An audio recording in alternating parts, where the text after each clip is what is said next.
Hello everyone, you made it to Friday and you already know Fridays rock.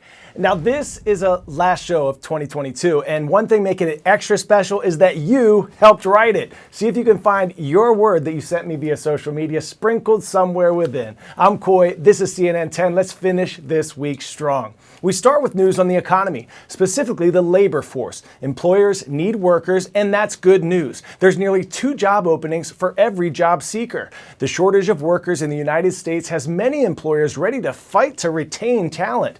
This is especially good for previously untapped labor populations where traditionally it was difficult to get a job. And it also seems particularly good news for job-seeking women. The last jobs report revealed that 62% of the job gains last month went to women, narrowing the gap in labor force participation rate between men and women. New data this week shows that middle-aged men, ages 35 to 44, have been slow to rejoin labor force recently. The participation rate for men ages 30 to 44 is lower than it was before the pandemic. Economists say there are many reasons the male labor force participation rate is down, including changing needs and interests in the post-pandemic world. We'll hear more now from CNN reporter Vanessa Yurkevich, who has reported extensively on the labor market. Good morning, Winston. Let's start the day. It's a typical day in the Schnitzler household. 17-month-old Winston is up, and parents David and Allison are getting ready for work. Winston is fed, there's some play, and then the morning goodbyes. Bye-bye. Hey, bye-bye. They're off to work. Have a good day. Allison, a family physician, and David, an insurance underwriter. Now, an at-home dad. Caring for Winston, tending to the house, playing with him, all of that comes first. Oh! Last year, the Schnitzlers made a significant life change. We made that decision to have me stay home. David quit his job to take care of Winston full-time so Allison could continue her career. We're happy with the roles that we're in. It's phenomenal. And in recent months, more men ages 30 to 44 have been dropping out of the workforce, according to data from the Bureau of Labor Statistics. The labor force participation rate for men in that age group is lower than it was pre-pandemic. I don't think it's a secret that many of us rethought our whole work-life balance. What were we doing? Who's raising the kids? How do we want our family to work? That's a question that a lot of families have been asking themselves.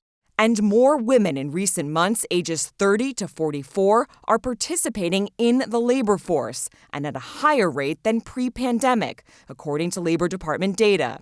And they're moving into more male-dominated industries. The fears of a she-session turned out largely to be unfounded. The women are returning to the labor market.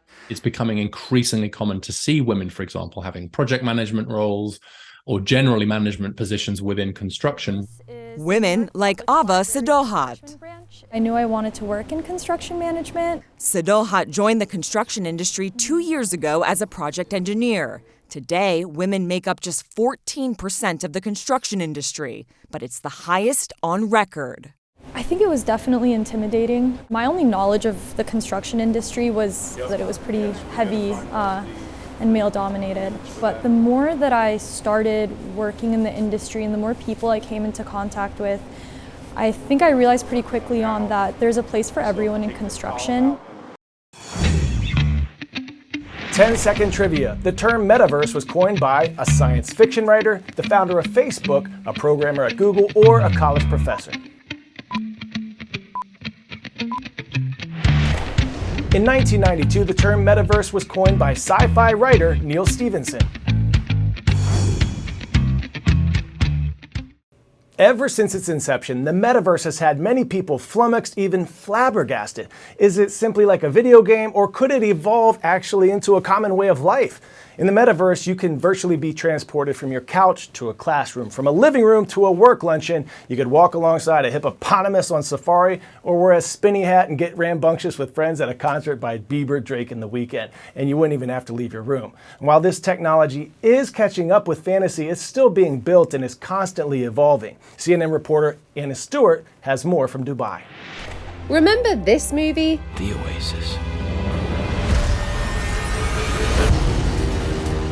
A whole virtual universe. The concept of a virtual universe is rooted in science fiction, and for years it's been just that, fiction. But now, technology is beginning to catch up, bringing the idea of the metaverse to reality. It's home to concerts, expensive digital real estate, and hugely popular games. But what exactly is the metaverse? What does it do? And why should you care? Let's break it down. It means a virtual environment. This is Neil Stevenson. He came up with the term metaverse back in 1992 for his book Snow Crash.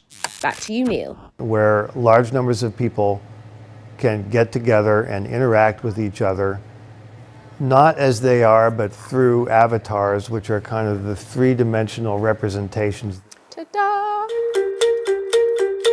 For so long, our experiences with the internet have been 2D. It's been something we look at. But the metaverse gives users the sense of being transported into the internet, like this. Oh, hi! Hello. Meet Andrew Bosworth, also known as Boz. He works at Meta, formerly named Facebook. Great. Do we shake hands? How does this work? We can do a high five. Oh! This is Horizon Workrooms, the company's foothold in the metaverse. It's just one of the many ways into the metaverse that are currently available. In these virtual worlds, you can play games, do business, and dance with strangers that turn into friends, except that this friend could be on the other side of the world. Is it as good as being together? No, and it probably never will be, but it's the next best thing. This all sounds exciting until you realize that the technology for building this new iteration of the internet is, well, still being built. Where are my You legs? also have no legs. For now, it's this place where you can be whoever you want and immerse your virtual self into this alternative world that pushes past physical barriers to collaborate and interact with other virtual avatars, objects, and environments. As promising as it all may sound, we still have a long way to go before we're living like this.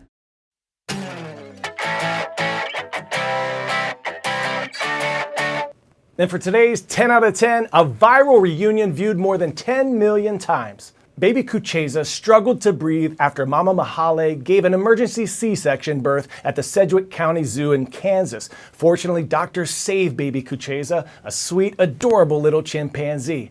Well, after being separated for 2 days during recovery, take a look at the moment that Mama realized her baby was back, reaching for her.